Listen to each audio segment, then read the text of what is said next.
창세기 5장 말씀 나누겠습니다. 어제 창세기 4장에서는 인류 최초의 살인 장면을 살펴봤습니다. 가인이 아벨을 살해하게 된 이유를 다시 한번 살펴보자면 그것은 하나님이 자신의 제사는 받아주지 않으시면서 아벨의 제사는 연락하신 것에 대한 분노였습니다. 그 분노는 아벨에 대한 시기에서 온 것이라기보다는 하나님이 자신의 제사를 받아주시지 않은 것에 대한 분노였습니다.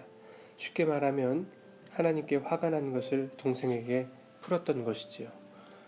오늘날 성도들이 하나님에 대해서 오해하는 것이 참 많습니다. 그 중에 하나가 바로 가인과 같은 태도인데요. 하나님, 내가 이렇게까지 했는데 왜 내 기도는 들어주지 않으십니까? 하나님, 성경이 가르치는 대로 신앙생활을 곧잘 한 것 같은데 왜 내 인생에 봄날은 오지 않습니까? 이러한 태도로 하나님을 대하는 사람들이 참으로 많은 것 같습니다. 마치 그들은 내 기도가 응답되어지기를 목적 삼고 신앙생활하는 것 같습니다. 이 세상 살아갈 때 내가 꿈꿔온 이상들이 현실로 이루어지는 것을 목적으로 하고 신앙생활을 하는 것 같습니다. 여러분, 우리의 신앙생활의 목적은 하나님을 기쁘시게 하고 영화롭게 하는 것 이외에 다른 것은 없습니다. 하나님을 기쁘시게 하고 영화롭게 하기 위해 성도가 할 수 있는 것은 우리의 열심과 노력으로 드리는 신앙의 행위나 어떠한 열매의 모양이나 양에 있지 않습니다. 성경은 말씀하고 있습니다. 창세기 4장 4절과 5절에 여호와께서 아벨과 그의 제물은 받으시고 가인과 그의 제물은 받지 않으셨다 말씀하십니다. 하나님은 제물 자체를 보신 것이 아니라 바로 그 제물을 드리는 사람을 보신 것입니다. 그 사람이 틀렸으면 제물의 모양이 아무리 좋아도 받지 않으신다 하는 것이고, 아무리 좋은 것으로 드렸다 하더라도 4장 7절 말씀은 그것을 죄다 말씀하시는 것입니다. 선을 행하지 않았다 이렇게 말씀하십니다. 우리는 열심히 예배드리고 또 열심히 주의 일을 하는 이 신앙생활을 통해서 죄를 짓는 어리석음을 범치 말아야 하겠습니다. 우리의 행위, 우리의 열정보다 좀 모자라고 부족하더라도 하나님 앞에 정직한 마음과 겸손함으로 나아갈 수 있기를 바랍니다. 인류 최초의 살인자가 된 첫째 아들과 그 아들에 의해 살해당한 둘째 아들 아벨의 일로 인해, 그리고 무엇보다도 그 일들이 자신들의 죄로부터 기인한 것에 대해 가슴을 치며 탄식하고 있을 아담과 하와에게 하나님은 새로운 소망을 허락하십니다.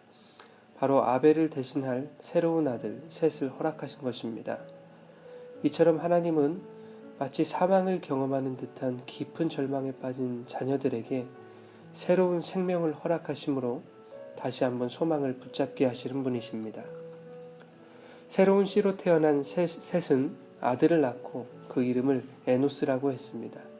에노스는 사람이라는 뜻인데, 에노스 때부터 사람들은 기도할 때에 혹은 제의를 행할 때에 비로소 하나님의 이름을 부르게 됩니다. 하나님이 사람을 만드신 것은 아담이 그랬던 것처럼 자신의 생각과 판단과 열정을 가지고 하나님처럼 되보려는 그러한 노력이나 열심 따위를 보여달라 하는 것이 아니었습니다. 사람은 자신의 연약함을 알고 창조주 하나님의 이름을 부르는 것이 바로 사람이다 라는 것입니다. 여러분, 오늘 하루도 전능하신 하나님 앞에 나의 무능하고 연약함을 고백하시고 주님의 이름을 부를 때에 주님의 위로와 능력이 임하는 복된 날이 되시기를 원합니다. 이제 5장은 에노스 이후에 하나님의 이름을 부르는 계보에 대한 소개입니다. 쉽게 말하면 그들은 셋의 후손인 믿음의 계보인 것입니다. 그런데 5장 1절을 보면 이것은 아담의 계보를 적은 책이니라 라고 말씀하고 있습니다. 아담의 계보에는 가인도 속해야 되는 거 아니겠습니까? 그러나 성경은 이미 믿음의 계보에서 가인을 탈락시켰습니다. 이미 4장 후반부에 가인의 계보를 따로 기록하고 있는 것이죠. 5장 1절이 말씀하고 있는 계보, 그것을 히브리어로는 톨레도트라고 하는데, 그 톨레도트 속에는 혈육의 힘이 작용하는 것이 아니라 하늘 아버지께서 부여하신 믿음의 힘이 작용하는 것입니다. 이것은 예수님이 베드로에게 이것을 내게 알게 하니는 혈육이 아니요 하늘에 계신 내 아버지시니라 말씀하신 원리와 동일합니다. 이처럼 하나님은 혈육이 낳은 계보가 죄와 타락을 반복할 때에도 믿음의 혈통을 이어가심으로 거룩한 당신의 백성들을 이 세상에서 남겨가시는 것입니다. 그리고 결국 남은 자들, 이기는 자들을 구원하시는 것입니다. 이렇게 성경은 타락한 죄의 계보와 믿음의 계보, 즉 선악구도로 대립하게 됩니다. 창세기 5장 1절 하반절에는 하나님이 사람을 창조하실 때에 하나님의 모양으로 당신의 형상대로 지으셨다 말씀합니다. 그런데 3절에 아담이 셋을 낳을 때에도 아담의 형상과 같은 아들을 낳았다 말씀하고 있습니다. 이 말씀 속에서도 하나님은 믿음의 계보 안에 당신의 형상을 남겨가시는 것을 알 수 있습니다. 그러므로 우리 안에도 이 하나님의 형상이 그대로 들어있다는 것입니다. 내 안에 하나님이 있고 내 안에 예수님이 있고 내 안에 성령님이 있습니다. 때때로 세상과 구별되지 않는 그야말로 세상적인 죄인의 모습이 여전히 우리들을 부끄럽게 할지라도 성도들의 정체성은 하나님의 형상을 담고 있는 보배합인 것입니다. 이것이 여러분들에게 큰 힘과 위로와 소망이 되기를 바랍니다. 창세기 5장은 믿음의 계보의 이름들을 열거하고 있습니다. 그들의 이름이 무엇이고 그들이 몇 세를 살았고 하는 내용들이 별로 중요하지 않다라는 분들도 계십니다. 그러나 저는 하나님께서 성경에 단어 하나, 이름 하나 허투루 기록하시지 않았다고 생각합니다. 자세한 것은 창세기 강해를 통해서 나누기로 하고 오늘은 믿음의 계보에 나온 몇몇 이름들을 간략하게 소개하는 것으로 마칠까 합니다. 셋은 두다, 놓다라는 의미이지만 많은 학자들이 대신한다라는 의미로 해석하고 있습니다. 에노스는 사람이라는 뜻인데 그의 때부터 여호와의 이름을 불렀습니다. 게란의 뜻은 확실하지는 않지만 가인의 칸나에서 온 말로 얻었다, 낳았다라는 뜻입니다. 마할랄렐은 하나님의 찬양 혹은 하나님을 찬양함이라는 뜻입니다.